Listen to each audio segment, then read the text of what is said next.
मुस्लिम राष्ट्रीय मंच के सभी पदाधिकारी कार्यकर्तागण, पुस्तक के लेखक ख्वाजा साहब, उपस्थित सभी विद्वज्जन, माता भगिनी,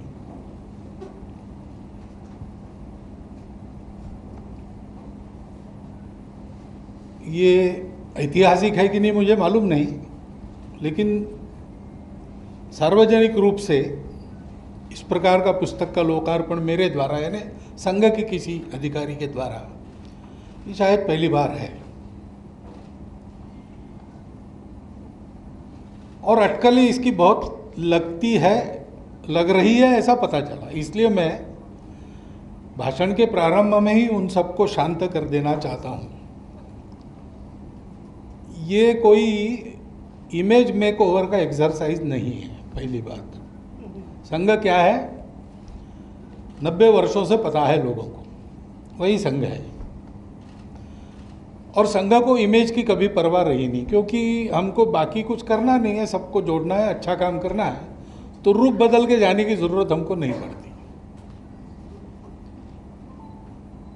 हम वही है और हमको अपने इमेज के, क्योंकि हमारा संकल्प सत्य है, इरादा पक्का है, पवित्र है, किसी के विरोध में नहीं, किसी की प्रतिक्रिया में नहीं। तो दुनिया चाहे जो समझे, हम तो अपना काम करते चले जा रहे हैं। और हमको पता है, केवल भरोसा नहीं, मेरे जैसे को तो पता है कि हम जो करेंगे उससे सबका भला होगा, किसी का बुरा नहीं होगा।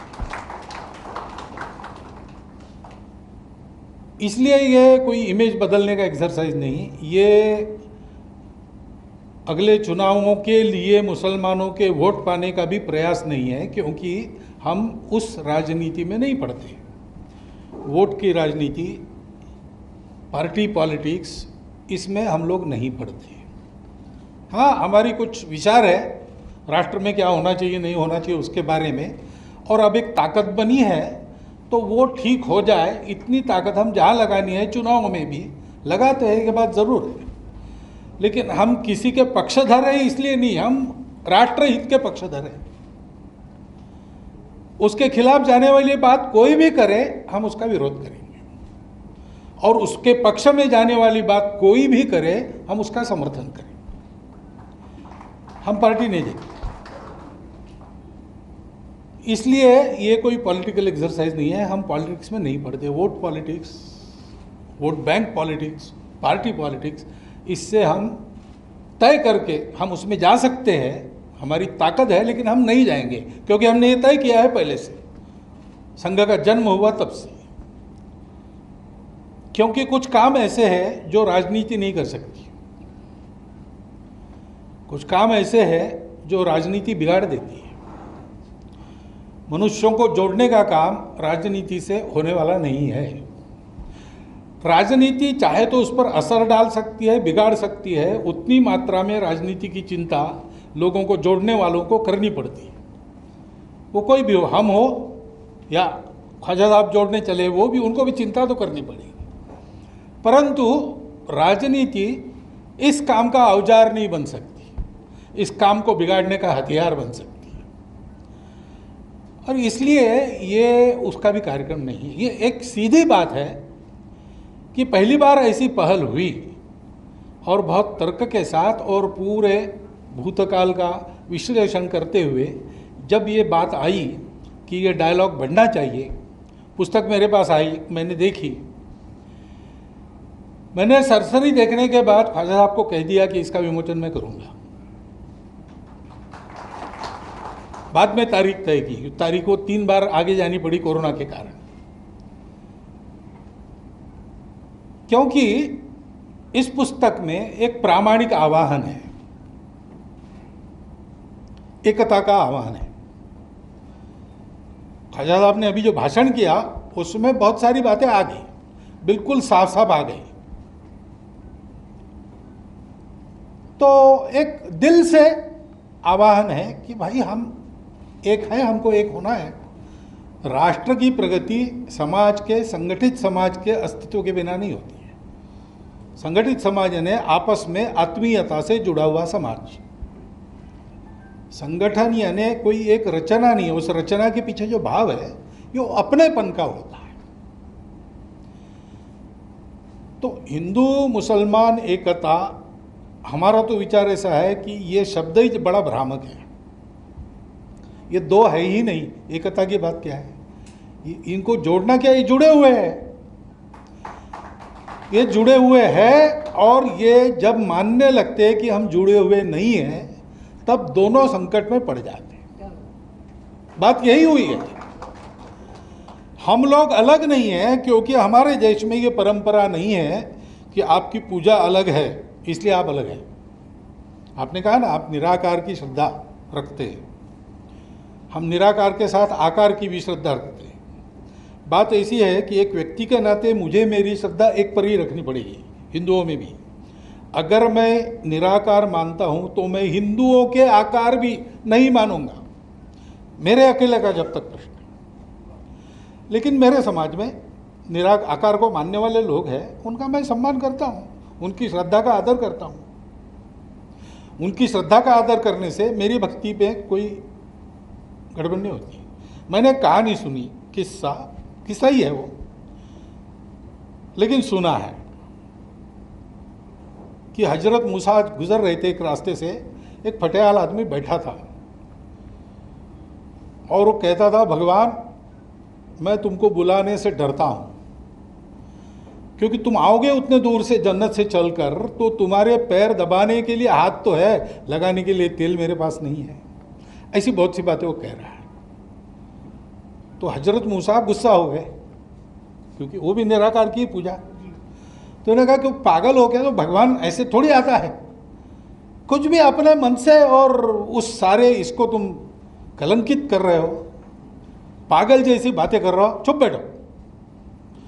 तो उनके दिल में भगवान की आवाज़ उतरी और उसने कहा कि उसको जो कहना है कि तुम्हारा ठीक है, तुम समझते हो ना, वो अपनी समझ से कह रहा है, उसका दिल दुखा के तुम मेरी हस्ती को कलंकित कर रहे हो। इस अर्थ की कहानी मैंने पढ़ी। भारत में ये मानते हैं, हम ये करते आए हैं। इतने देवी देवता है और इतने आ रहे नए नए, पुराने विस्मृत होते चले जा रहे हैं। अब वो रुद्र और इंद्र, इनकी पूजा कहीं होती नहीं, अब नए नए आ गए। ठीक है, जाकी रहे भावना जैसी, प्रभु मुहूर्त तीन देनी देखी तैसी। इसमें झगड़ा करने की बात कौन सी है भाई? हम लोग एक है और हमारी एकता का आधार है, पहली बात है हमारी मातृभूमि। केवल हम इस पर रहते हैं, इस पर जन्मे इसलिए नहीं है, लेकिन ये मातृभूमि हमको हमारा ये स्वभाव देती है। सुजल सुफल मलय ज शीतल, ये रही है परंपरा से। और इसलिए यहां कभी झगड़ा करने की जरूरत नहीं पड़ी। इतना भरपूर ये देती है कि बिना झगड़ा किए हम साथ में रह सकते हैं। ये पुरानी बात थी, आज भी इसकी शक्ति यह है, हम उसका उपयोग नहीं कर रहे। लेकिन आज की हमारी पूरी जनसंख्या को ये भूमि आराम से पाल सकती है। भविष्य में खतरा है, उसको समझ के ठीक करना पड़ेगा, लेकिन अभी भी स्थिति यह है कि ये भूमि हमें पाल सकती है। और इसलिए हमको बाहर जाना नहीं पड़ा। और इसका भूगोल ऐसा है कि पुराने ज़माने में बाहर से किसी का आना मुश्किल है, और आ गए कोई तो आओ भाई, रह जाओ तुम भी, ऐसा हमको रहना पड़ा। तो हमको ये कभी कल्पना नहीं है कि कोई दूसरा है, हमसे अलग है। भाषा वो भी पहले से अलग अलग है। यानी अथर्ववेद उसमें रुचा है, जन्म बिभ्रति बहुधा विवाचसम नाना धर्माणम पृथ्वी यथोगसम। अनेक भाषाओं के बोलने वाले, अनेक धर्मों के मानने वाले। ये कोई आज की भाषा नहीं है हमारी।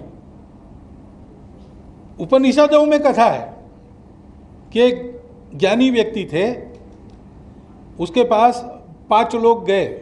एक पृथ्वी की पूजा करता था, एक अग्नि की, एक वायु की। पूछने के लिए गया कि किसका सा है।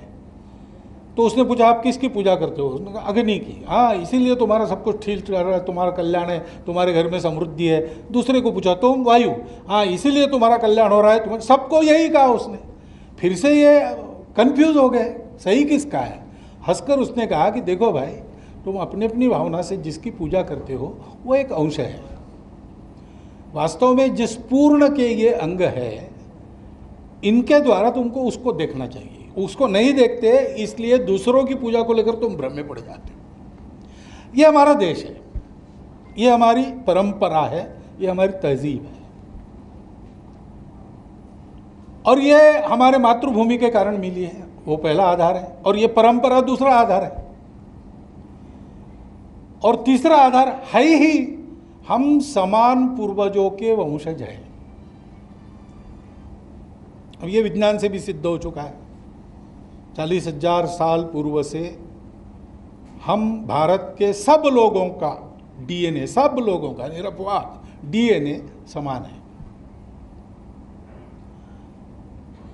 इस आधार पर आरूढ़ होकर हम जब विचार करते हैं तो मन में अपनापन आता ही है। उस अपनेपन के आधार पर एकता होती है, राजनीति के आधार पर नहीं होती। और संघ पहले से ऐसा मानता है। खिलाफत आंदोलन के बाद हिंदुत्व का शब्द वगैरह, इतिहास बिल्कुल ठीक बताया आपने। संघ की विचार प्रक्रिया कैसी चली? डॉक्टर हेडगेवार साहब ने कहा कि देखो भाई, हिंदू अपनी दुर्वस्था के लिए अंग्रेजों को, मुसलमानों को दोषी मान रहा है, ये गलत बात है। हाँ, कुछ इतिहास में उपद्रव हुए, उसके कारण नुकसान हुए, बात ठीक है। आज भी हम कह सकते हैं ऐसे उपद्रव हुए, हम दोनों एक दूसरे के बारे में ये कह सकते हैं। लेकिन डॉक्टर हेडगेवार ने कहा कि तुम अपने देश में थे, तुम अपने देश के मालिक थे, तुम्हारी संख्या इतनी है, तुम्हारे पास इतने उच्च विचार है, फिर भी अपने घर में तुम्हारी हालत ये हुई, तुम दूसरों को कैसे दोष लगा सकते हो? तुम में कुछ कमी होगी, उसको सुधारो। संघ का विचार ये है। ये जो संघ के बारे में अपने देश के तथाकथित अल्पसंख्यकों को, तथाकथित में इसलिए कह रहा हूँ कि वो एक ही समाज के, हमारे ही समाज के, हमारे अपने भाई है, ये वास्तविकता है। और कभी भी भाषा, पंथ, प्रांत, संप्रदाय, धर्म के नाम पर हमने किसी को कम या ज़्यादा नहीं कहा, लेकिन है आज की माइनॉरिटीज, उनको कहा जाता है। लेकिन इन सब लोगों सहित हमारा जो एक समाज है, वो हिंदुओं के देश में हिंदुओं की हालत ये हो गई, इसके कारण ये नहीं है। ये संघ की विचारधारा है, और उन तथाकथित अल्पसंख्यकों के मन में ये डर भरा गया है कि संघ वाले तुमको खा जाएंगे। दूसरा एक डर लगता है कि हिंदू मेजॉरिटी देश में आप रहोगे तो आपका इस्लाम चला जाएगा, ये भी बताया जाता है। अन्य किसी देश में ऐसा होता होगा, मेजॉरिटी माइनॉरिटी होगा, हमारे यहाँ ऐसा नहीं है। हमारे यहाँ जो जो आया है वो आज भी मौजूद है, किसी भी कारण आया हो, लेकिन आया है और रहा है तो मौजूद है।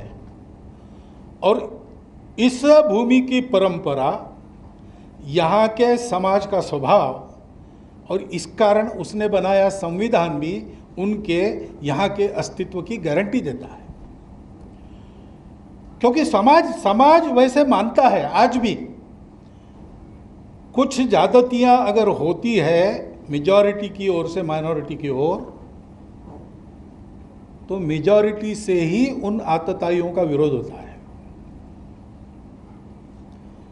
मैं बहुत आग बबूला होकर भाषण करके हिंदुओं में पॉपुलर तो हो सकता हूं, लेकिन हिंदू मेरा साथ नहीं देगा कभी, क्योंकि वो आततायित्व पर चलने वाला नहीं है। वो जानता है कितना भी अलग है और अपना शत्रु भी है तो भी उसका जीव है तो उसको जीने का हक है। तो लड़ाई भी होती है, और लड़ाई में हारने के बाद वो माफ करो कहता है तो उसको शरण देना है। ये परंपरा है। और इसलिए ये डर छोड़कर, मैंने दिल्ली के भाषण में भी कहा था, वहां मैंने कहा कि अगर हिंदू कहते कि यहाँ एक भी मुसलमान नहीं रहना चाहिए तो हिंदू हिंदू नहीं रहेगा, तो इसलिए कहा था। और ये मैंने संघ में पहली बार नहीं कहा है, ये डॉक्टर साहब के समय से हमारी चलती आई हुई विचारधारा है। हर बात को बोलने का वक्त होता है तो उन्होंने दूसरों शब्दों में कहा, गुरुजी ने और शब्दों में कहा, बाड़ा साहब ने कहा, ये चलते आया है। और संघ छोटा था तब उसकी बात सुनी नहीं गई। आज संघ इतना बड़ा है कि संघ के शीर्ष पर मुझे रखा गया है, इसलिए मैं बोलता हूँ तो सारी दुनिया सुनती है। लेकिन ये विचार मेरा नहीं है, ये विचार संघ की विचारधारा का अंग है, क्योंकि हिंदुस्तान एक राष्ट्र है। यहाँ हम सब लोग हैं, सबके अलग अलग इतिहास भी होंगे, पृष्ठभूमि के होंगी, लेकिन पूर्वज सबके समान है। स्वार्थ अलग अलग होंगे, लेकिन समाज एक है। स्वार्थों पर एकता होती नहीं, सौदे पर एकता होती नहीं। एकता इस एकत्व के आधार को अपने मन में पक्का बिठाने से होती है। इश्यूज है, उस पर मत आपके अलग अलग हो सकते हैं। प्रजातंत्र में व्यवस्था है, उनकी अभिव्यक्ति कर सकते हैं, उनके लिए संघर्ष कर सकते हैं, विजय पा सकते हैं, कोर्ट में जा सकते, सब कर सकते हैं। लेकिन एकाधे मामले में आपका मेरा मत अलग है और परस्पर विरोधी है, इसलिए हमारा समाज नहीं बदल रहा, हम एक ही समाज के हैं। इस बात को पक्का समझ के हमको चलना चाहिए। पहल अनेक बार हुई अपने देश के इतिहास में। अब लोगों को पता चले इस ढंग से इस्लाम भारत में आया, वो आक्रामकों के साथ आया। अभी इतिहास का आपका भी कोई इलाज नहीं, मेरा भी इलाज नहीं। जिस दिन ऐसा हुआ उस दिन से हिंदू और जो नहीं हिंदू, ऐसा यानी मुसलमान, उनको जोड़ने का उस दिन से प्रयास चला है। आप गुरु नानक देव जी की वाणी देखिए, उसमें कितनी बातें ऐसी हैं, हर संत की है। छत्रपति शिवाजी महाराज के समकालीन तुकाराम महाराज और रामदास स्वामी दोनों के अभंग है। अभंगों में वो कहते हैं कि तुम अल्लाह अल्लाह कर रहे हो, तुमको अल्लाह क्या है मालूम नहीं है, वो हमको मालूम है, कोई अलग नहीं है, क्यों झगड़ा करते हो। इस प्रकार के अभंग है। ये सतत प्रयास रहा है, लेकिन क्यों नहीं हुआ आज तक। मेरा विश्लेषण ऐसा है कि ये राजनीति के द्वारा नहीं हो सकता, ये सत्ता के द्वारा नहीं हो सकता। ये तो हम समाज के समझदार लोगों को हौसले के साथ लंबे प्रयास करने के बाद होगा, क्योंकि जो इतिहास दुर्भाग्य से घटा है वो लंबा है, जख्म हुए हैं, उसकी प्रतिक्रिया तीव्र है। सब लोगों को समझदार बनाने के लिए समय लगता है, लेकिन जिनको समझ में आता है उनको डटे रहना चाहिए, उनको आवाज़ बुलंद करनी चाहिए। इसके खिलाफ अगर इस सारी एकता को बाधा लाने वाली, देश के हित को बाधा लाने वाली बातें होती है, तो हिंदू के विरुद्ध हिंदू खड़ा होता है।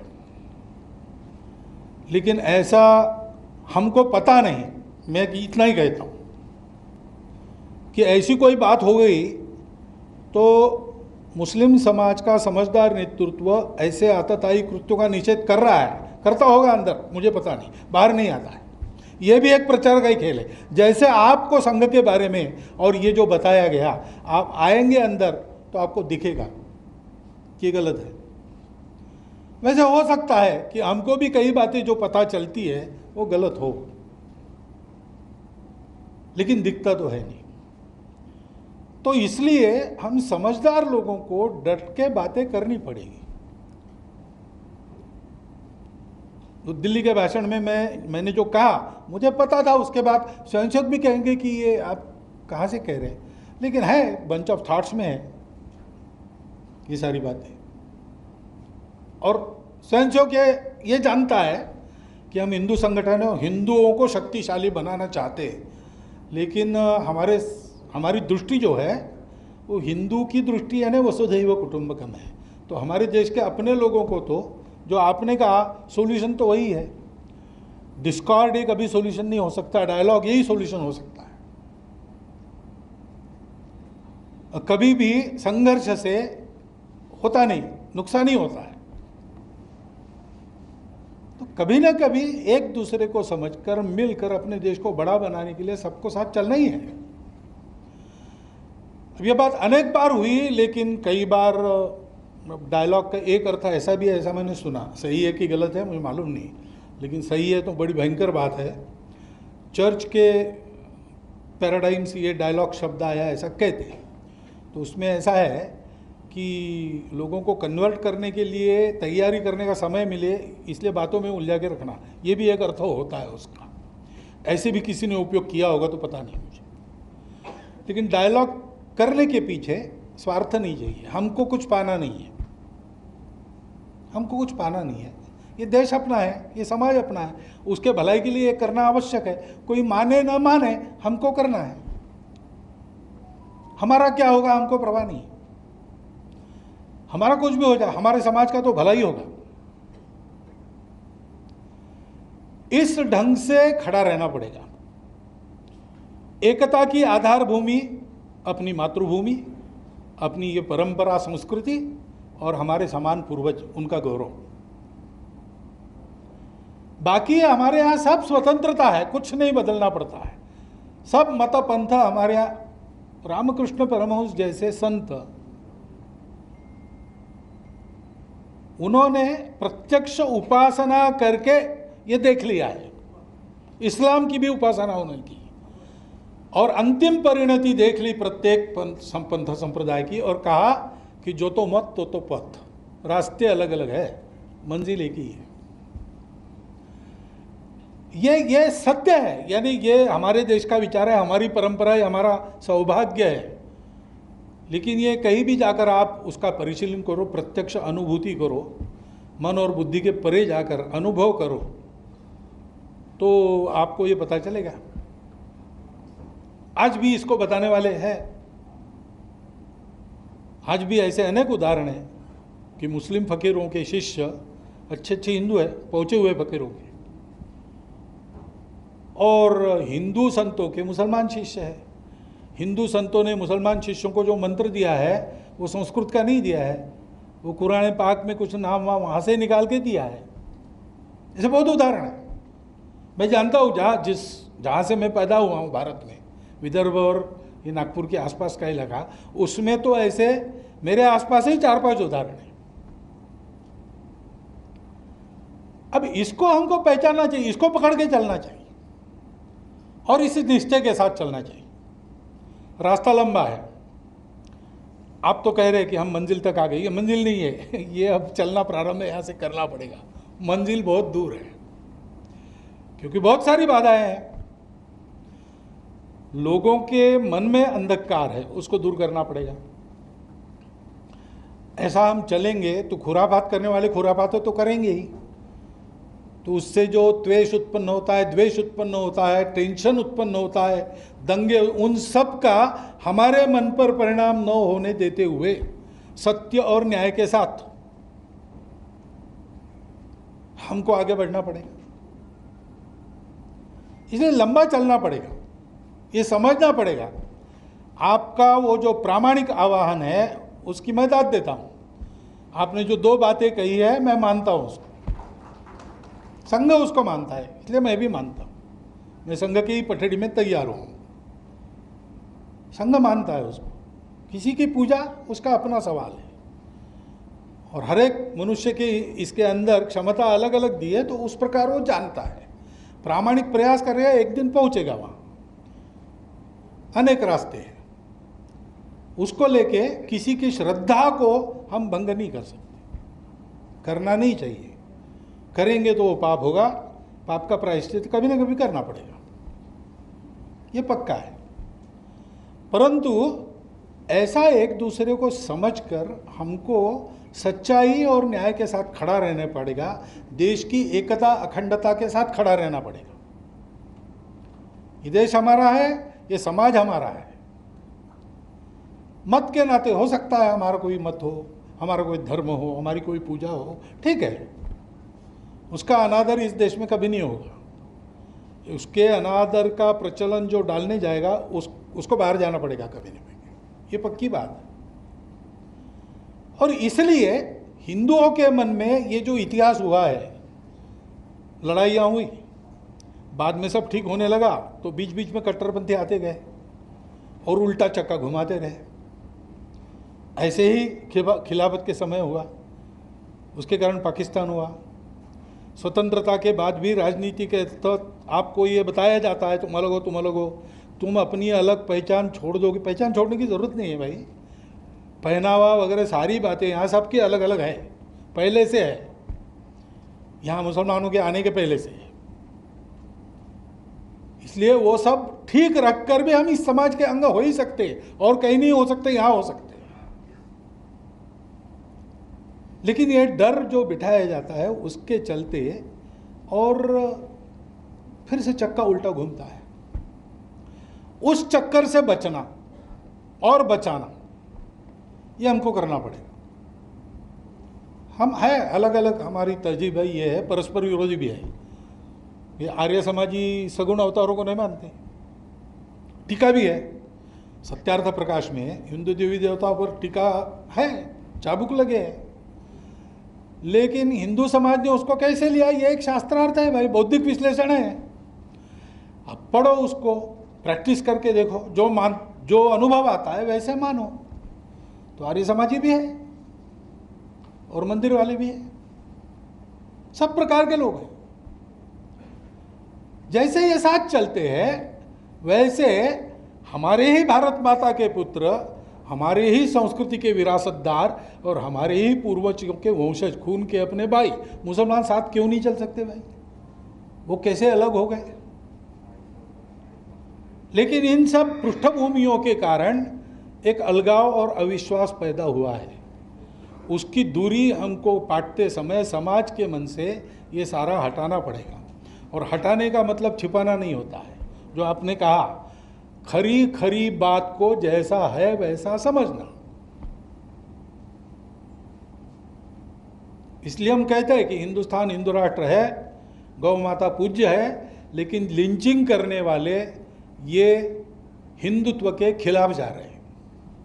वो आतताई है। कानून के जरिए उनका निपटारा होना चाहिए, क्योंकि ऐसे केसेस बनाए भी जाते हैं तो बोल नहीं सकते आजकल कहाँ सही है कहाँ गलत है। लेकिन कानून को अपना काम करना चाहिए, तहकीकात करनी चाहिए ठीक से, बिना पार्शियलिटी किए सबका न्याय करना चाहिए और दोषी को सजा होनी चाहिए। हमको उसमें कोई गम नहीं। सब मैं कहता हूँ, सार्वजनिक भाषणों में मैंने कहा है स्वयं। ये अगर हम करने लगेंगे तो बहुत अच्छी बात होगी। एक बात बिल्कुल सही है आपकी कि आज अगर संघ के नाते हम कोई बात कहते, अब ये बात मैं कह रहा हूँ, तो इसकी हिंदू समाज में तो बहुत बड़ी चर्चा होगी। बहुत बड़ा वर्ग है जो इसका समर्थन करेगा, हमको कहेगा कि आपने बहुत अच्छा किया, ये पहल की। ऐसा भी वर्ग है जो खराब नहीं है, अच्छे इंसान है, लेकिन वो कहेंगे कि बस आप भी भोले बन गए। अब ये ज़रूर कहेगा, क्योंकि ठोकरे लगी है। वो कहेंगे कि अरे ऐसा कभी हुआ था क्या, ये ऐसा मामला नहीं है, ये आप लोग नहीं समझते। ऐसे भी होंगे, चलेगा, ये शास्त्रार्थ चलेगा। लेकिन एक बात है कि हिंदू समाज की भावना संघ बोलता है। आज स्थिति है, क्योंकि नीचे तक हमारे स्वयंसेवक है, समाज क्या सोचता है क्या नहीं हमारे पास आता है, हम उसके अनुसार बताते हैं। उसके अनुसार मैं बता रहा हूँ, हिंदू समाज अपने परंपरा, प्रकृति, बुद्धि, मन के अनुसार चाहता तो है, लेकिन करने की हिम्मत उसकी इसलिए नहीं होती कि ये सब बीच में है। उसकी हिम्मत बढ़ाने के लिए उसका आत्मविश्वास, उसका आत्म सामर्थ्य बढ़ाने का काम संघ कर रहा है। संघ हिंदू संगठन करता है, इसका मतलब बाकी लोगों को पीटने के लिए नहीं है। वो संघ हिंदू समाज का आत्मविश्वास बने।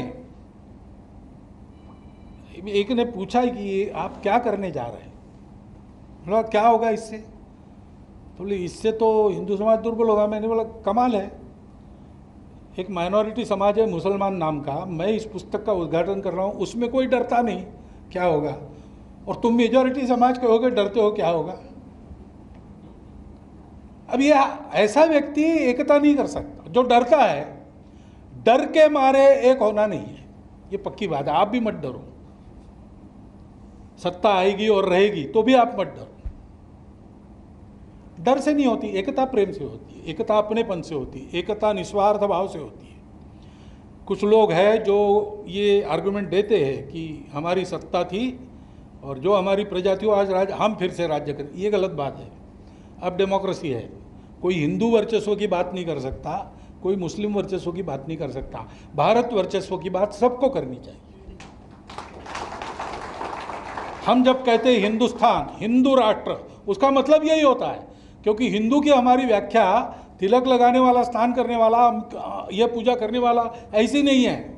जो भारत को अपनी मातृभूमि मानता है, जो भारत के पूर्वजों का विरासतदार है, संस्कृति का विरासतदार है, वो हिंदू है हमारे लिए। अभी ये कार्यकर्ताओं की बैठक चल रही, उसमें एक दो मुस्लिम, मेरा परिचय नहीं था पहले, उन्होंने परिचय कर दिया कि इतने वर्षों से मैं शाखा में जा रहा हूँ। है हमारे यहाँ, हम लिस्ट नहीं रखते, अलग किसी की नहीं रखते, ब्राह्मण की नहीं रखते, माली की, तेली की, किसी की नहीं रखते, मुसलमान की भी नहीं रखते, लेकिन देश भर में है। कभी कभी समझदारी न होने से हमारे लोग जाते हैं, मुसलमान लोग जाते हैं, हमको ज्वाइन करना है तो उनको कहते हैं कि आप MRM में जाओ। अरे भाई, संघ में ज्वाइन होने के लिए संघ में कोई भी आ सकता है। जो इस पर विश्वास रखता है संघ के लिए हिंदू है, और जो इस पर विश्वास नहीं रखता वो किसी का भक्त हो, वो बड़ी पूजा करता हो रोज, लेकिन वो संघ में जगह नहीं उसको। क्योंकि ये समाज, ये मातृभूमि, ये संस्कृति और ये पूर्वज, ये हिंदुत्व की व्याख्या है हमारे लिए। और इसलिए इस आधार पर एक अपनापन बना के समाज को एक करने का पहला प्रयास, मेरे प्रयास का प्रारंभ आज हुआ है, मैं मानता हूँ। ये पहल आपसे हुई, हमने बिल्कुल स्वाभाविक रूप से उसका प्रतिसाद दिया है, हमको इसमें से पाना नहीं है, क्योंकि हम भी यही सोच रहे थे कि अब हमारी कुछ हैसियत बन गई संघ के नाते। हम अगर 50 साल पहले आते तो आप ऐसा देखते कि ये है कितने, अरे क्या फालतू, तुम हिंदू नहीं बोल रहे हो, तुम संघ वाले हो कितने। आज ऐसा नहीं है, तो इसलिए हमने भी ये प्रयास शुरू किया था। हमारे देवबंद के नदवी साहब मिले थे हमको, तो उन्होंने देखा, वो कोई दूसरी कल्पना करके आए थे मेरे बारे में, संघ वाला हूँ इसलिए, लेकिन उनको थोड़ा अच्छा अलग अनुभव आया। तो उन्होंने कहा ये आप लोग करेंगे? मैंने बोला करेंगे, तो करना ही पड़ेगा, हिंदू संगठन होने के बाद क्या है, बाकी जो समाज है वो हमारे लिए हिंदू ही है, वो भी भारत का समाज है, और बिना उसके भारत का भला ऐसा नहीं हो सकता। यानी 20 करोड़ क्या, भारत का एक आदमी अगर अक्षम है, लंगड़ा है, अभावग्रस्त है, तो राष्ट्र का परम वैभव हम तब तक नहीं कह सकते जब तक उसकी सारी और ये बातें दूर न हो। वो परम वैभव है, सर्वेपि सुखिनः सन्तु, सर्वे सन्तु निरामया। तो उन्होंने कहा बहुत सारे पापड़ बेलने पड़ेंगे। मैंने बोला हम बेलेंगे, हम चर्चा करेंगे, एक एक कदम सोच समझ के बढ़ाएंगे, आगे बढ़ा हुआ कदम हम पीछे नहीं लेते। संघ ने कभी ऐसा किया नहीं, जब तक ये ताकत नहीं तब तक कदम नहीं आगे बढ़ाया। तो कई बार ये सुनने को मिलता है आप देर से आए, ठीक है देर से आए लेकिन दुरुस्त आए और पीछे नहीं जाएंगे। और इसलिए मेरी प्रार्थना केवल इतनी है, आपने बिल्कुल खुल के अपने हृदय की बात रख दी है, उस पर गौर करिए। हम सबको मिलकर इस देश को बनाना है। हम हिंदू कहते हैं, आपको नहीं कहना मत कहो, भारतीय कहो, नाम का शब्दों का झगड़ा छोड़ो, भावना समझो। उसके आधार पर इस देश को विश्वगुरु बनाना ये दुनिया की आवश्यकता है, नहीं तो दुनिया नहीं बचेगी। और इसलिए ये अपना पवित्र कर्तव्य मानकर हम एक एक कदम हौसले के साथ, पूरे जोर के साथ आगे बढ़े। धीरे जाएंगे तो कोई बात नहीं, लेकिन पहुंचना एक दिन ज़रूर है। और इसलिए मन का विचार पक्का रखिए, उसको बदलिए नहीं। उसकी परीक्षा बहुत कड़ी होगी, बहुत लंबी होगी, लेकिन हमको इस दिशा में चलना ही पड़ेगा। जितना जल्दी प्रारंभ करेंगे उतना कम नुकसान होगा। बस जैसा आपने एक शेर कहा और ये कहा कि वो यहाँ ठीक नहीं है, फिर भी कहता हूँ, हाँ, मैं भी एक मेरे ये जो बात रखी मैंने उसके बारे में, वो ठीक है कि नहीं मुझे मालूम नहीं है।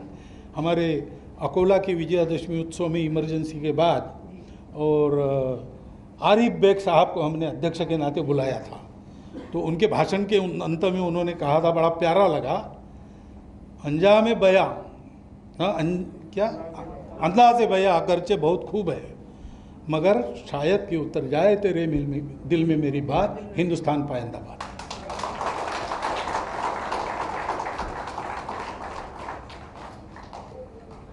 बहुत बहुत धन्यवाद।